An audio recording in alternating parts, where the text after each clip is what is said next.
Freakonomics Radio is sponsored by Southern New Hampshire University. The best investments are the ones you make in yourself, and no one knows that better than Southern New Hampshire University.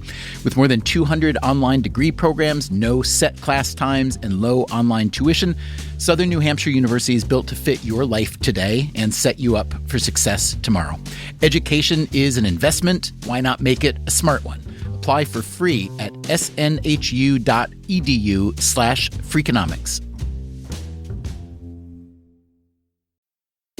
Freakonomics Radio is sponsored by Hotels.com. Hotels.com gives you access to hundreds of thousands of hotels worldwide. And when you join for free, you can save up to 20% instantly with member prices. Plus, every stay earns rewards. So when you book one trip, you're already lowering the cost of the next one. Hotels.com is simple, rewarding, and designed to help you get more out of every stay. Sign up for free and book today. Hotels.com. It's all in the name. Freakonomics Radio is sponsored by Amica.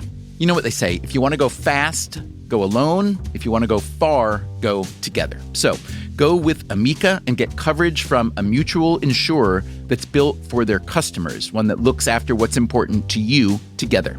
Auto, home, life, and more, coverage that fits your unique needs. Amica helps you protect what matters most. Visit amica.com and get a quote today.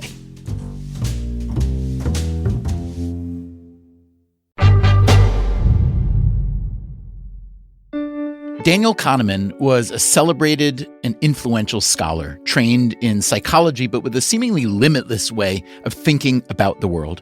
In 2002, he won a Nobel Prize in economics. In 2011, he published a popular book called Thinking, Fast and Slow.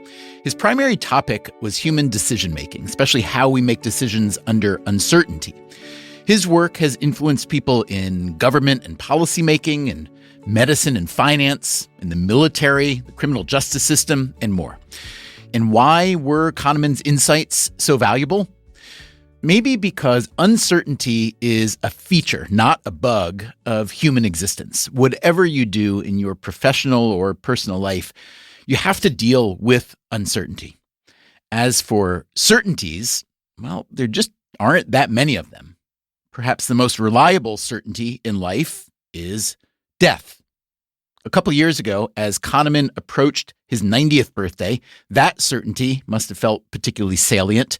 He was still in relatively good health and his mind was sharp, but he decided that his time had come. He traveled to France, where he'd grown up, barely surviving the Nazis. He gathered with his family in Paris to celebrate his 90th birthday, meals, museum visits, nice walks. From there, Kahneman traveled on to Switzerland, where the laws on assisted suicide are more permissive than most other places, and he ended his life. In an email to friends, he wrote, "I have believed since I was a teenager that the miseries and indignities of the last years of life are superfluous, and I am acting on that belief."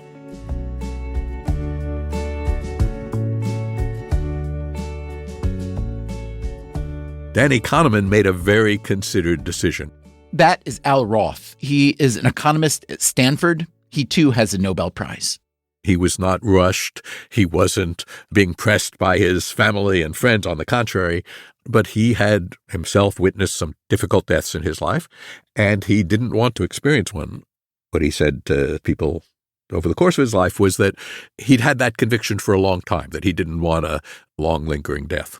There are people that you and I both know who were very close to Danny who were pissed off at him. At least that's what one person in particular that I'm thinking of expressed to me.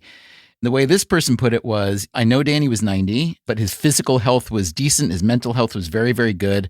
And he left the rest of us bereft because we lost a year or maybe 2 or 3 of Danny. So this person found Danny's decision, I would call it repugnant, maybe, because it really didn't include the feelings of people who loved him. What's your view on that? I think these decisions are very personal.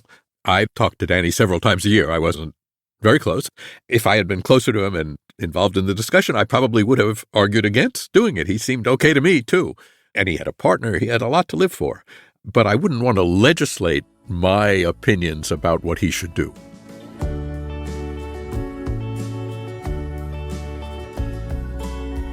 The reason I asked Al Roth whether Kahneman's decision might strike some people as repugnant is because Roth is perhaps the world's leading authority on what he calls repugnant transactions.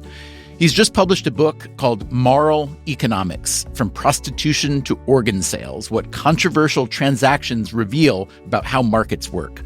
One chapter is about the growing acceptance of assisted suicide, or what is often called MAID, or medical aid in dying. Today on Freakonomics Radio, how we think about death generally.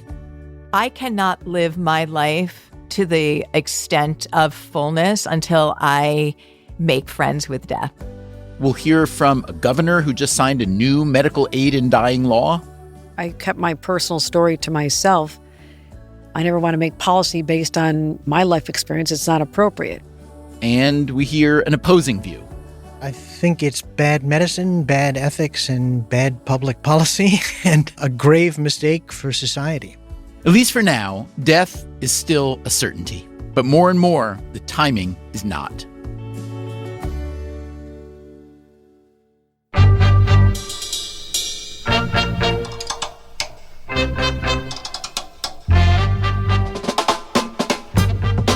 This is Freakonomics Radio, the podcast that explores the hidden side of everything, with your host, Stephen Dubner.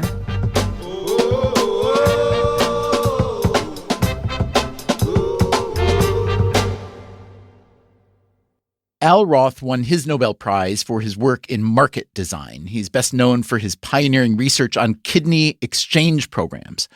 Buying and selling organs is illegal in most places, but by designing a better way to match up potential donors with people who need a kidney, Roth has helped save thousands of lives. We once made an episode about this called Make Me a Match.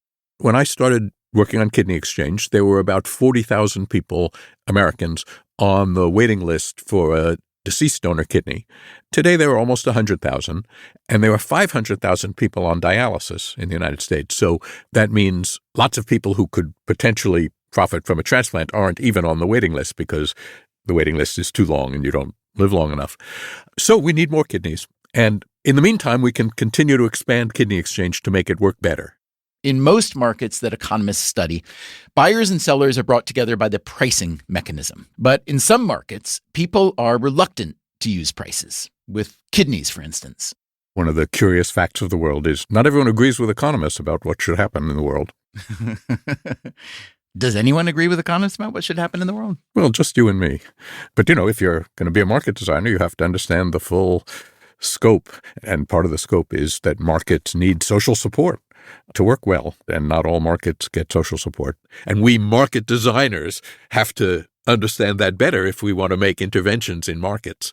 This brings us back to repugnant transactions, an idea that Roth has been studying for a while. So a repugnant transaction is some people want it, some people object to it, even though they can't tell if it has happened for moral or religious reasons. Now, one transaction that used to be repugnant by that definition, maybe still is, but used to be illegal and is no longer illegal, is same-sex marriage. Also interracial marriage, incidentally. Both of those were things that at least some states had laws against. And in the United States, there weren't even laws against same-sex marriage so much as it was inconceivable. So that's something that was an illegal, a banned transaction that is now a legal transaction. So when it comes to MAID, or medical aid in dying, where does that lie in your thinking about repugnance? I'm especially curious to know how the issue may have shifted over the past few decades, let's say. So Hippocrates was an ancient Greek doctor, and the Hippocratic Oath is an oath that he administered to his students. They're supposed to promise to be good doctors, and part of it was, I will not give medical aid in dying. That's a loose translation from the ancient Greek. To be fair, religious thinking about death was a little bit different, perhaps, than it is now, yes? Religions still are very against, certainly there's active religious opposition to medical aid in dying, which is, however, a growing practice. Like a dozen American states now have some medical aid in dying. New York State, where you're living, I think they're going to have it this year. That is true. There are now 12 U.S. states, plus the District of Columbia, where some form of assisted dying is allowed. Oregon was the first in 1997. But the modern movement toward legal assisted dying began in Switzerland, where Danny Kahneman chose to end his life.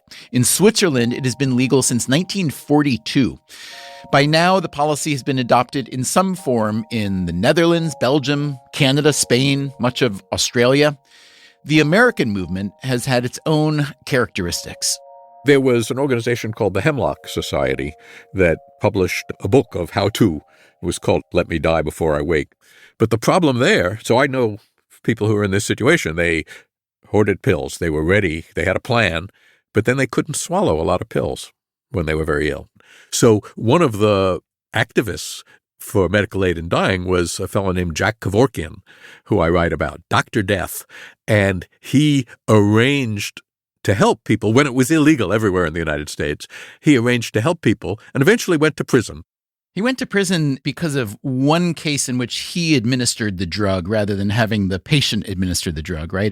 He was pushing the envelope. So he developed a machine that would allow people to inject themselves with lethal drugs, and he would make videos and have the discussions with them to make clear that they were interested and all that. And he would inform the police because it was against the law, and he wanted to challenge the law. He was tried for murder on multiple occasions. And as you say, it's only on the last occasion that he was convicted and imprisoned.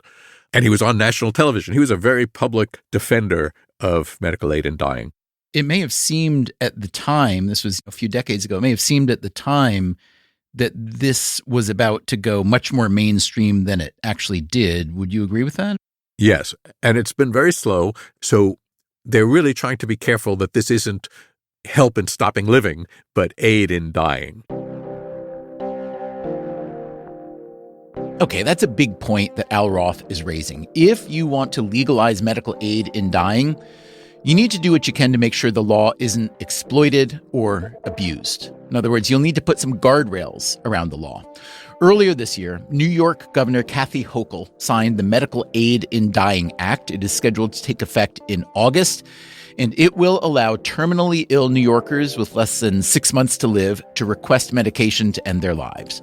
The law has a number of safeguards baked in: a mandatory mental health evaluation, an in-person visit with a physician, a 5-day waiting period after the prescription is written. The law also requires that the patient, not a relative or caregiver, make the request on a video or audio recording. Here is Governor Hochul. I told him I would only sign it with my guardrails. That is the power the governor has. You can pass all you want. I can veto every time. But if you want to get it enacted into law, you have to look at what I want to do. I asked Hochul how this issue came to her attention. It came to my attention from a number of advocates, individuals who saw their loved one die under what one could consider inhumane circumstances, when they literally were given a death sentence and had to linger on and on and on. And something that I dealt with my own mother. I was raised a pretty staunch Irish Catholic and believe in many of the tenets of the faith. But this one became personal. My mother was diagnosed with ALS probably 2 months before I became a nominee for lieutenant governor. So she never saw me ascend to this position. We lost her, but she deteriorated rapidly. And we knew nothing about the disease other than she would not survive it. To watch her lose her own voice physically and her vision and ability to communicate, it was just heartbreaking. How long did she, I don't know if linger is the right word, but how long was that process? I'd say the worst was probably 4 or 5, 6 months. And how long ago did she die? That was in 2014. This bill has probably been around almost that long, is that right? 2016 was when it was first introduced in our state legislature. But this was the first time there had been really much more advocacy around this. People came to my office and told their stories, and I held their hands of women, particularly who told the most horrific stories. You know, one woman whose husband was suffering so much. He wasn't an elderly man at all, but he was diagnosed with a terminal disease, and he just begged her to pull out the gun and shoot him someday. And she felt terrible that she didn't relieve him of his pain, but she knew she couldn't kill her husband. So these are the horrible circumstances that ordinary people find themselves in. And I'm just one who's hardwired. Maybe it's because I'm the first woman governor. I'm hardwired to solve problems. And if I can give compassion and alleviate emotional pain, I'm going to do that. And this seems to be in that category of people who are really suffering, and I could do something about it. Why did it take so long for it to happen here? Because the way that you describe it with your mom and the way you describe hearing from other people, it seems, I don't want to say like a no-brainer, but it seems like something that there should have been pretty broad support for. Why did it take so long to get through legislature? Well, legislators first proposed it, but never could get it passed in the legislature. I kept my personal story to myself. I never want to make policy based on my life experience. It's not appropriate. What really happened was the advocates became much more intentional. It seems like it took a long time, but I also listened to the opposition intently as well. That's why I crafted a bill like no other in the country. It's got a lot of guardrails in it. I put a lot of safeguards in because I knew that when people said their fear was that someone could be coerced, by a spouse who really didn't love them, or a family member who got tired of taking care of a parent or taking care of someone with severe disabilities and thought that their life didn't have value. I wanted to let them know their life does have value. And so I had to stand up and figure out a path forward where I would let them know I listened to them and engaged their concerns and really legislated to solve them. As you've noted, the Catholic Church opposes medical aid in dying. You've touched on how you reconciled that. It's a personal issue, but you also believe there was enough justification for it to become law. I am curious, though, how much heat you may have taken from Catholic family members, friends, maybe priests who tell you that they've objected to what you've done? Oh, it was bigger than that. It was, people told to preach from the pulpit against me and to put in the church bulletin, which everybody reads when they're not paying attention in church. So, no, it was far-reaching, the opposition. And this is for the law that's been passed but hasn't even gone into effect yet. So what are you expecting? Because once people start availing themselves of this law, there will be stories and headlines. Are you prepared for another wave? Yes, I have waves on every issue every day of the week, Stephen. So this job is not for the faint of heart. I'm conditioned to make a decision based on all the facts. I did do a lot of study, also personal reflection, but my views cannot dictate what happens for 20 million people who may have a different opinion. That is that personal liberty that I don't think government should interfere with. I can't impose my morality on others. This is the foundation of our country, that you have free will and you can make decisions. And I did put parameters on. There are others who think I shouldn't have had any restrictions, right? Why is it limited to 6 months? Why can't people just do this whenever they want? I have to find that sweet spot. I'm curious to know how you think about access to legal abortion in concert with or in relation to medical aid in dying. As you've noted, as a Catholic, there may be personal beliefs that need to be set aside, or there may be larger beliefs that you think may even trump your personal beliefs. But can someone be, in your view, anti-abortion and pro-medical assistance in dying, let's say? People can be whatever they want. I'm not the judge to say whether you're being consistent or not. That's not my role. I know many cafeteria Catholics, for example. You still love what the church stands for. It's charitableness and taking care of people and the teachings of Jesus Christ that I was raised on about really inspiring me to go into public service based on what my parents taught me. They were social justice Catholics. We protested everything. We stood up for farm workers in the 60s. We didn't eat grapes or lettuce in support of the boycotts. We marched against the Vietnam War. Our Catholic priests were leaders of social movements. For my early part of my life, I've not seen the same philosophies that I did growing up, but that had a lifelong impact on me. So I don't judge people by their consistency. What are some of the unintended consequences that you were or are concerned about with the Medical Aid in Dying Act? One thing that just came to mind is I know New York State has seen pretty high suicide numbers in recent years, especially among veterans. I also know that New York State spends a lot of money on suicide prevention. And yet here now is the state endorsing or legalizing at least what some people call elective suicide. So I'm wondering how you're thinking through how people may act upon this law if there are things that you're concerned about. That's why it is so narrowly tailored. It is someone who literally has determined by a doctor and a mental health professional, this person has 6 months or less to live on this earth. And if they want to leave in the comfort of their family, surrounded by loved ones, maybe hearing their grandkids in the next room laugh instead of being in a sanitary building, a hospital that's so devoid of life and denying them the existence that they're familiar with, I can't do that. So yes, people will criticize. Yes, it's going to be difficult when it starts happening. Yes, there's always someone who thinks they can do it better. but I'm going to do everything I can based on the best judgment I have. You may not be surprised to learn that there are people who disagree with Governor Hochul. Coming up after the break, we will hear the opposition argument. I'm Stephen Dubner. This is Freakonomics Radio, and I appreciate your listening. We will be right back.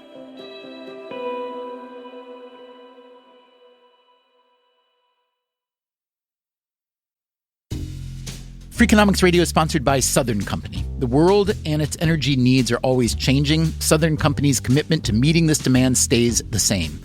That's because Southern Company believes energy is more than a utility, it's what powers possibilities. So they are looking ahead and investing $80 billion in infrastructure upgrades and are committed to fueling growth in ways that benefit all customers so that reliable and affordable energy is accessible for generations to come. Go to southerncompany.com to learn more. Southern Company, building the future of energy.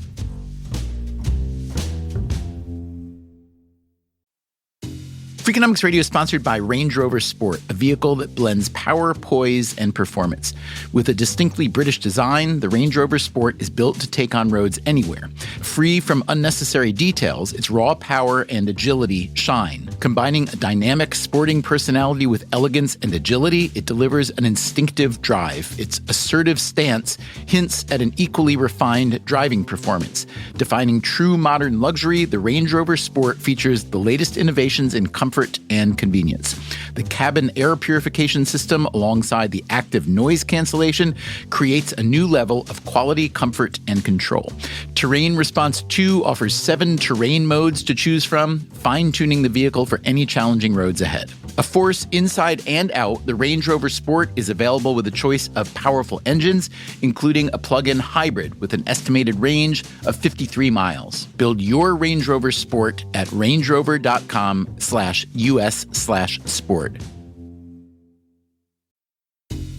Freakonomics Radio is sponsored by TalkAboutPD.com.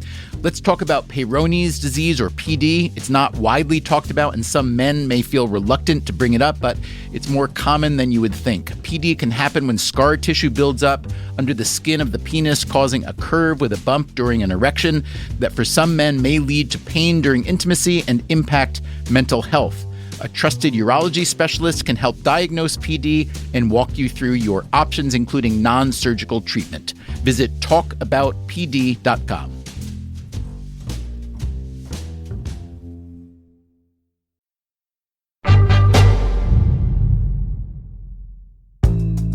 A 2024 Gallup survey found that 71% of Americans believe that doctors should be, quote, allowed by law to end the patient's life by some painless means if the patient and his or her family request it. But there's still substantial political and legal opposition. Here again is Al Roth, the author of Moral Economics. 2 of our current Supreme Court justices are very, very much against medical aid in dying. The 2 justices he's talking about are Neil Gorsuch and Amy Coney Barrett.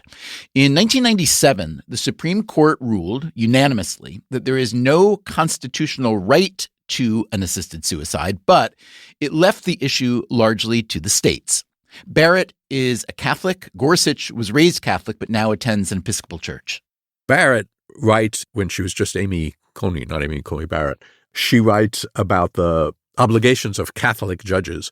And there's a line in there which says, the objection to medical aid in dying is much stronger than capital punishment or war, right? Because she thinks there might be reasons for capital punishment and war, but the Catholic Church is quite clear that it thinks there's never justification for medical aid in dying.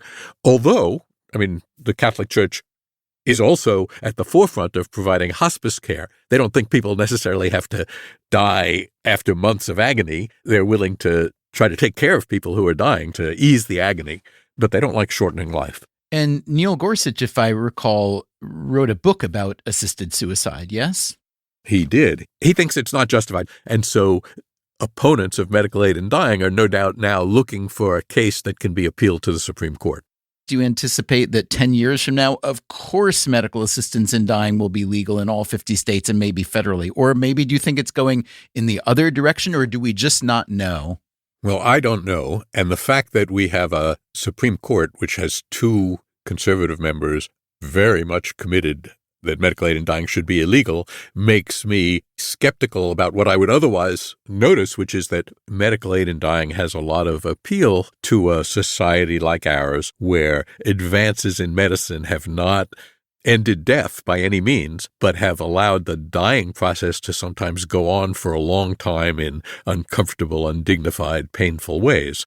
I see there's no standardized federal database on medically assisted suicide. And I'm just wondering if you think the count is, much, much higher than we think, because there are obviously a lot of ways to navigate that. Do we know anything about the actual numbers? It's hard to get the actual numbers, but I think there's no question that there's a lot of covert medical aid in dying in places where it's not legal. And the reason is that the same medicines that relieve pain can also shorten life. When I talk to doctors, many of them know of cases that they think of as having been medical aid in dying.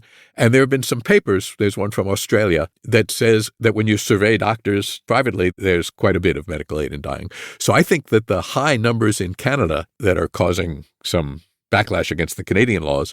It's roughly 1 in 20 deaths in Canada runs through the government-run assisted suicide program. 5%. Incidentally, the large majority of those are elderly, late-stage cancer patients. I think that a lot of those big numbers come from the fact that there was medical aid in dying before it was legal in Canada, just because when you have bony metastases from cancer, you're in pain. So your doctors give you high doses of painkiller, and when you say that's not enough, they say, all right, we'll give you more, and then maybe you don't wake up. I'm guessing there are physicians in Canada, especially palliative care physicians, who would take issue with Al Roth's assessment. But the fact remains that the medical aid in dying law in Canada has moved beyond the narrow scope of the American model. In Canada, MAID is available not only in terminal cases, but in some cases where death is not imminent. The legislature has also debated whether to expand eligibility for people whose sole underlying condition is mental illness. Critics of medical aid in dying see the Canadian system as a warning. The logical slippery slope suggests all of the safeguards that are built into laws eventually become seen as barriers to access. That is Daniel Sulmazy, a physician, philosopher, and director of the Kennedy Institute of Ethics at Georgetown University. All these restrictions are vaporware. Every place they've been put in, every guardrail becomes a barrier. The states that have had waiting periods are now eliminating waiting periods. The requirement for residency gets waived by states. Sulmazy's path to a career in medicine and ethics was not a typical path. After his first year in an internal medicine residency at Johns Hopkins, he joined a Franciscan order, and he lived as a friar for more than 25 years. He left the order after falling in love and deciding to marry.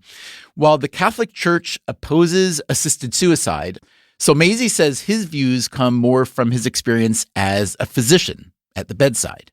As a medical student, I was drawn actually to caring for patients who were ill and dying, and at a time when other people would sort of run away from them. There's nothing more to do, right? It was experiences like that and an interest in philosophy, theology that led me to really think that my contribution in medicine would be through medical ethics. So recent polling, which is imperfect polling, we have to admit that, and it also shifts a lot over time, and it shifts depending on how the question is asked and who's asking the question. But recent polling on the topic shows that roughly 2/3 of Americans are in support of some form of medical aid in dying. You are among the 1/3 who is not in support of that.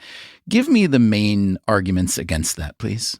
Sure. I think it's bad medicine, bad ethics, and bad public policy, and a grave mistake for society. Okay, walk me through those. Bad medicine, why? I think it's bad medicine because at this point in history, we can do more than we have ever been able to do to treat patients' symptoms. And the data will bear out that the reason people want euthanasia or assisted suicide when they actually follow through are reasons like loss of control, feeling like a burden to other people, loss of autonomy. These are not medical diagnoses, and they're not good reasons to give lethal medication. I also think that it's bad medicine because the trust that is necessary for a patient to be able to bare their body, bare their soul, all their intimate secrets before a physician requires some very fundamental basic rules. And these go back to Hippocrates. In a nutshell, the Hippocratic Oath says, I won't disclose your secrets, I won't have sex with you, and I won't kill you. And that's the bottom line. As you well know, the medical aid in dying movement is growing. More and more states are legalizing, including New York, where I live. And we've interviewed for this program New York Governor Kathy Hochul, who has advocated for the policy, although hers is a little bit different from other states, in part because she says she watched her mother die of ALS and came away believing that people should have this option. How do you feel seeing these laws pass in more jurisdictions? Do you feel like you're losing the battle? Do you try to avoid the framing of this being a fight? Do you feel like we're just in the early stages? How do you see that?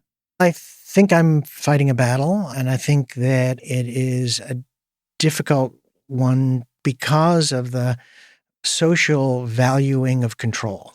Most of the people, if you see, who really, in the end, want this and do it, at least in the United States, are people who are probably your listeners. They're very educated, typically well off, largely white people who are used to being in control of everything. And the moment they lose control, they want to have this.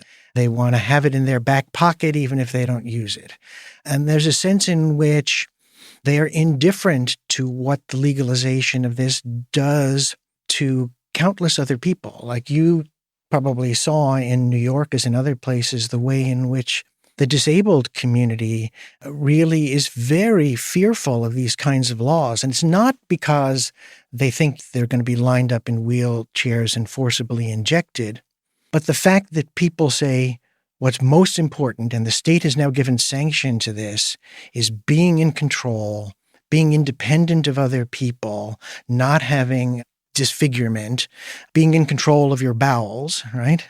That this is a justification for state-sanctioned suicide. And the person who's in a wheelchair and needs help with toileting every day says, this is an affront to my dignity. I hear your point there, but I guess the devil's advocate in my mind moves toward the idea of individual autonomy here. And it does strike me that there's a certain consistency on Catholic positions, particularly toward medical aid in dying, as well as abortion, gay marriage, which is that there is a right way to do things and a wrong way. But each of those issues, medical aid in dying, abortion, gay marriage, they also intersect with this notion of individual autonomy or bodily autonomy. But then there are other Catholic positions that run in favor of autonomy, like free will is it's a pretty big one. Some people might see that as a contradiction. I gather you don't. I'd love you to explain why it's not. Well, basically, free will makes the possibility of morality real.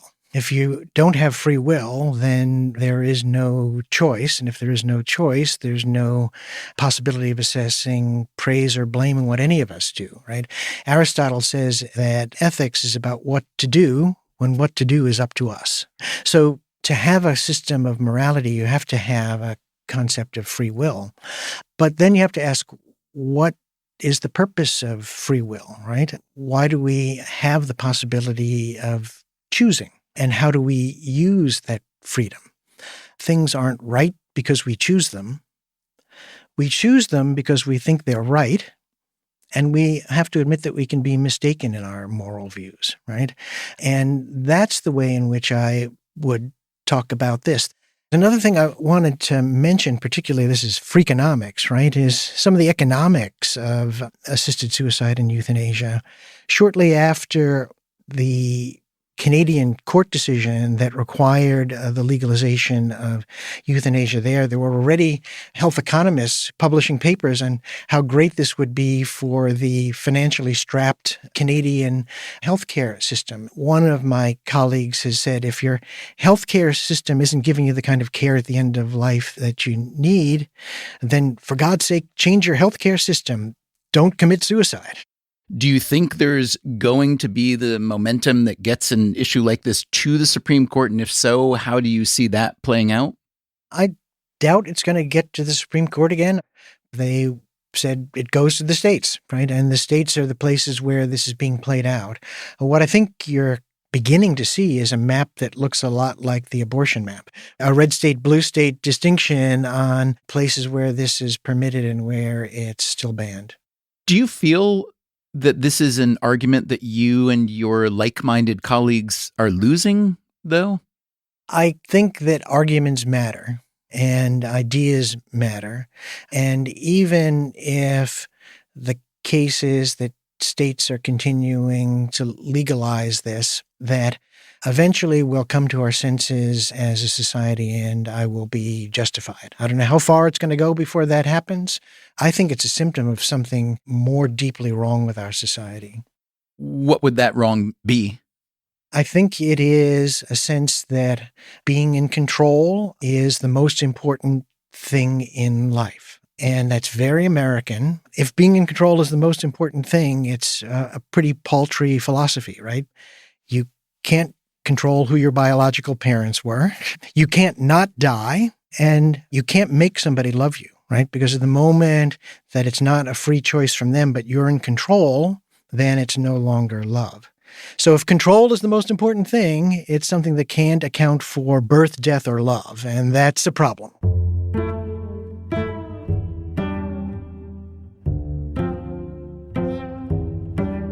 That was Daniel Sulmazy from Georgetown. Coming up after the break, another close-up look at death, the thing we like to look away from. This is Freakonomics Radio. I'm Stephen Dubner. We will be right back.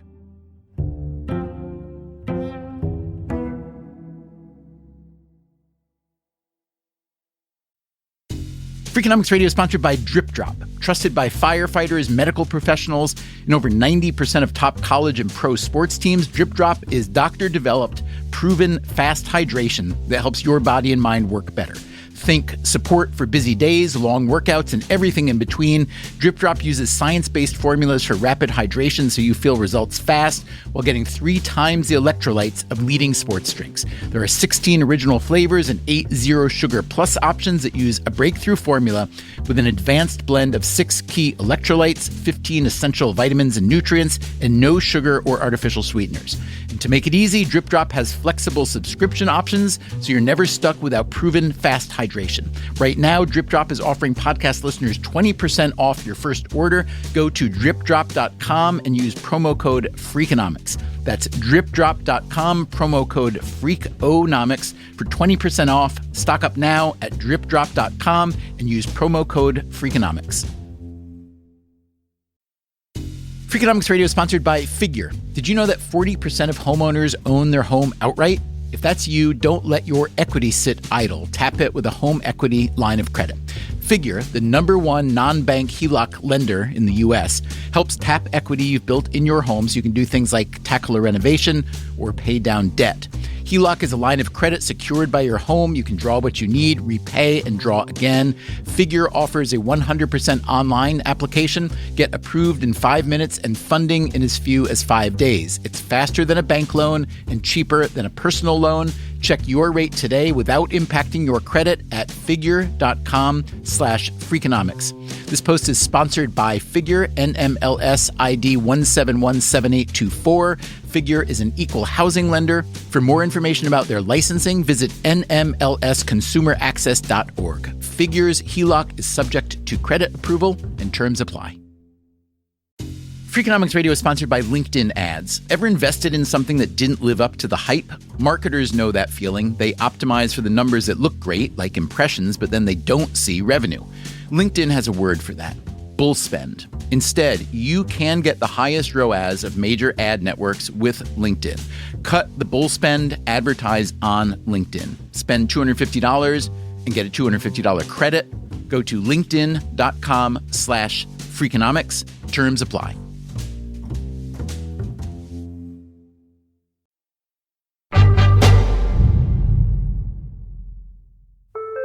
The economist Al Roth is 74 years old. He's in good health. On the day of our interview, he rode his bike to the studio on the Stanford campus. But even economists have to die someday. I'm just curious whether all this thinking about and writing about medical assistance in dying has changed the way you think about not dying, but life. I'm enjoying life. I'm glad to hear that. I'm enjoying life. I mean, I've also thought a lot about organ donation, so I'm very prepared to be a deceased organ donor. There's some intersection between those two things, incidentally. In places like Belgium, you can have medical assistance in dying that allows you to be an organ donor, that you die in a way that preserves your organs. And there are people who want that. But I've thought about it, and when we moved to California in 2012, we considered at least the possibility that we would grow old here one day. And so our house is not wheelchair accessible, but it can easily be made wheelchair accessible. And that had to do with how we did renovations. The bathrooms are big enough, and so on. So we're enjoying ourselves. We hope to keep enjoying ourselves. But I don't think that I want to die at great length and in great pain. I have a sister who died last year. It was a pretty rotten death, honestly, and she wanted to hasten it. We couldn't physically orchestrate it, and it really made me see this issue in a new way. It just seemed, I don't want to say the scales fell from my eyes, but I'd never encountered it firsthand, and it made me think that almost anyone who did encounter it firsthand might have a reckoning, might be in favor of it. But I don't know, maybe that's just me. Do you have any sense of how broad the support is for it generally? We're an aging population, so I think that not only do more people have a reason to contemplate their own death, but more people know a peer who's died, and certainly parents have died, and relatives, siblings and friends. So I would think that anyone who's seen an agonizing death should at least give some thought to whether we should be legalizing medical aid in dying.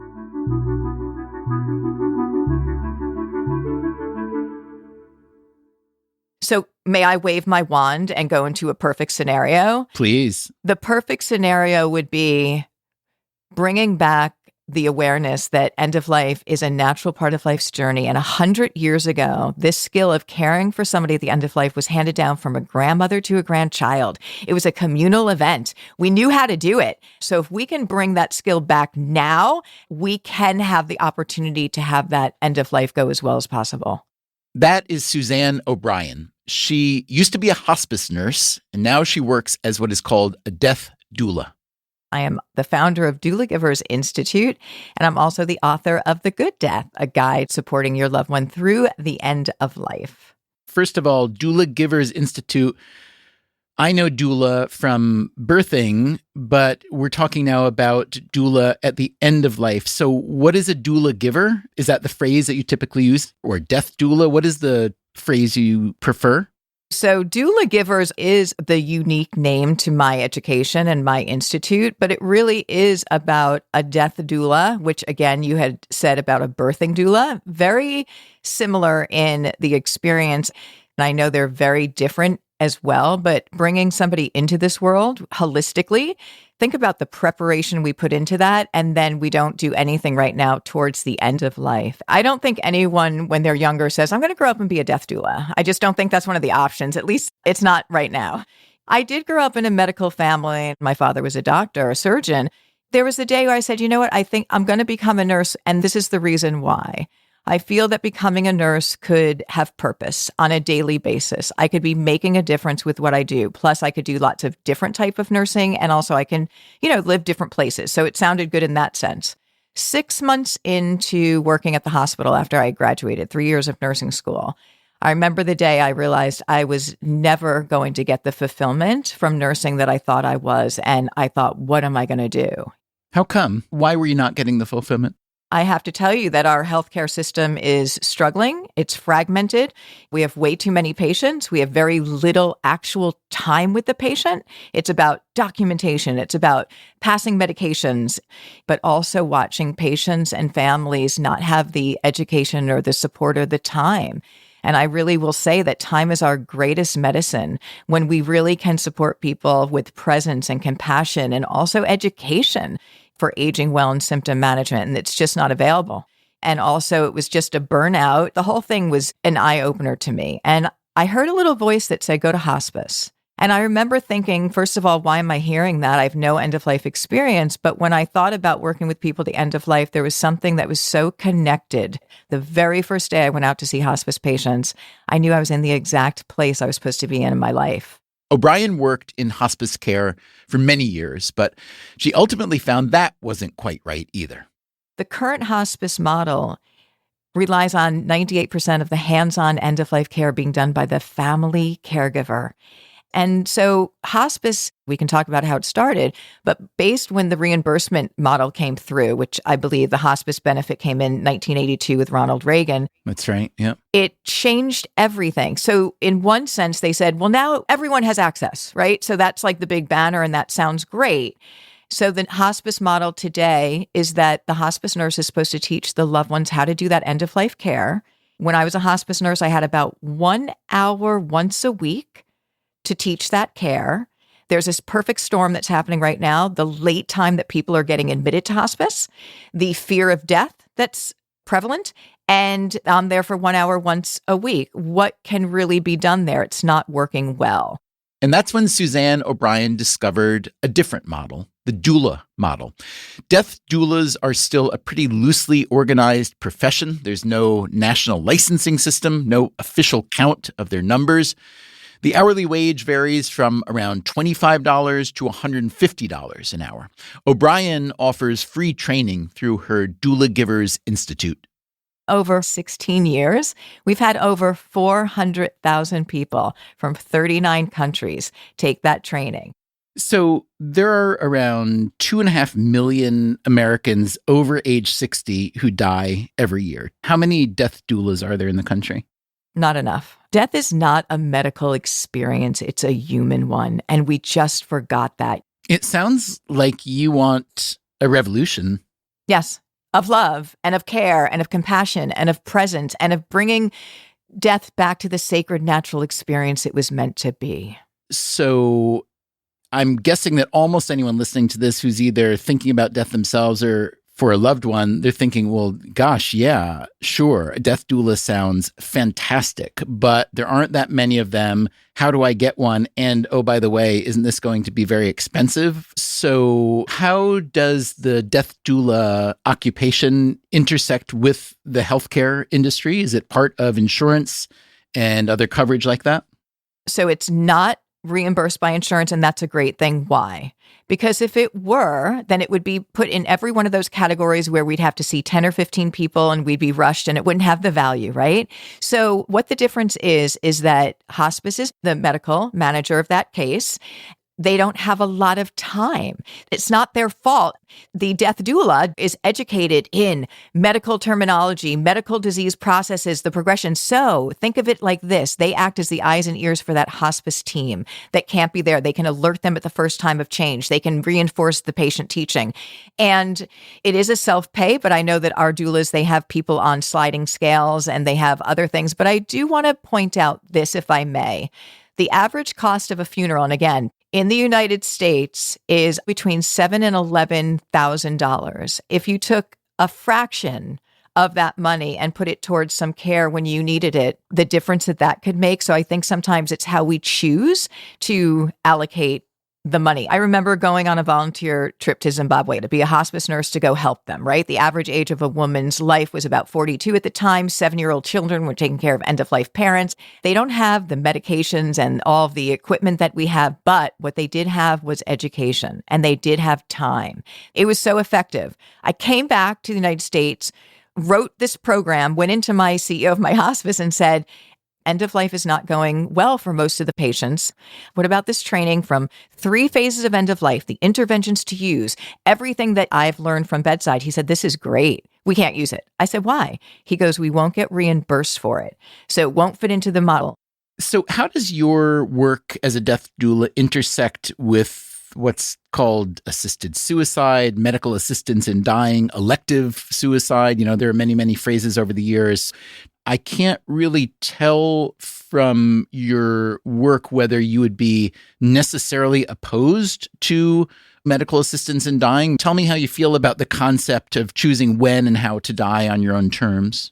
My whole platform is education and not making decisions out of fear. I remember coming to see my ALS patient for the very first time, and he was already paralyzed, but, the mind is totally intact. And he made a comment on the very first visit that said, when the time comes, I'll take care of it. You could hear the fear that was underneath there. And we know from ALS that the diaphragm is not at one point going to be able to expand and people are not going to be able to breathe. That's a terrible thing to know that that's coming. He also was very concerned about being a burden to his wife, who was the sole caregiver.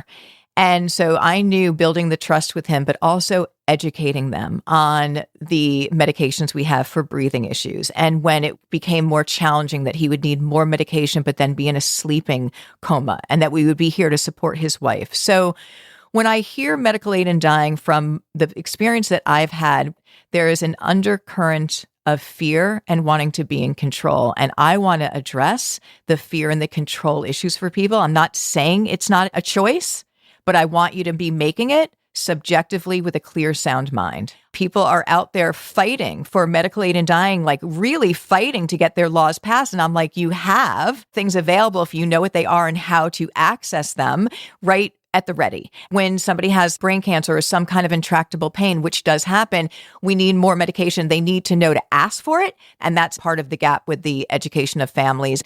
People are overwhelmed. They're usually in fight or flight. It's very hard for them to even know what to do next. Does this mean that you think that the medical aid in death laws that are increasingly passing around the country, do you feel they're unnecessary or redundant?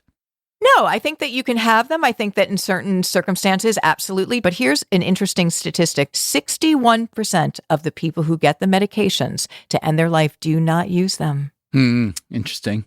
Let me ask you, if I'm, let's say, 60 years old and in good health, when should I think about starting the big plan? When you were 40.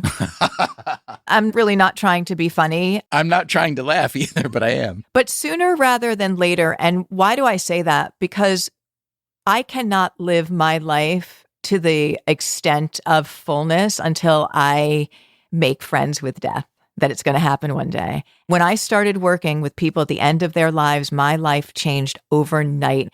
I was taking care of people younger than me.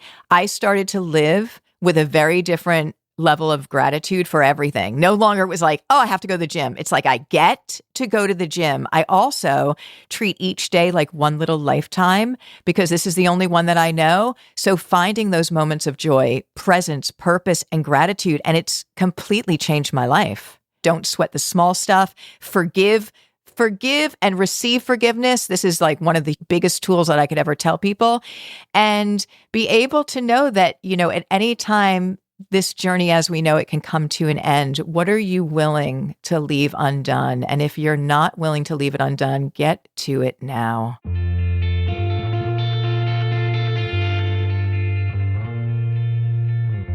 I ran Suzanne O'Brien's philosophy past Kathy Hochul, the governor of New York.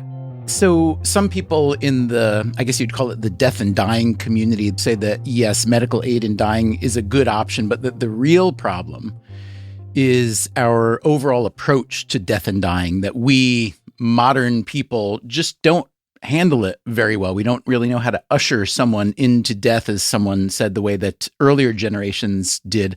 I'm curious what your thoughts are on that, especially having gone through what you went through with your mom. Do you think this is just the tip of the spear, that medical aid in dying is maybe a way to change the way that we approach death and dying generally? Do you have any personal or legislative thoughts on that? I agree with that assessment. Once you open up this door, which had been closed up until this year, that people may start thinking about quality of life, what dignity in death is all about, and personal choice. Those are important concepts to talk about in society, but also in government. And what that could lead to is more of an awakening of people understanding that there's inevitability about this. This is what's going to happen to everyone. And how can we just treat it more with respect and acknowledge people's personal choices more so? I think there's always a different way to think about medicine, broader than we do traditionally. We're very narrow in our focus, what you teach in medical school. I wanted to know why New York State medical schools were not teaching about how we can alleviate people's pain without having opioids as the only place to go. Why aren't they also teaching people how to handle people in their care, whether you're a nurse practitioner, or a doctor? Did you get a good answer to that? No, I never get good answers, but I keep asking the question, right? I keep asking the question.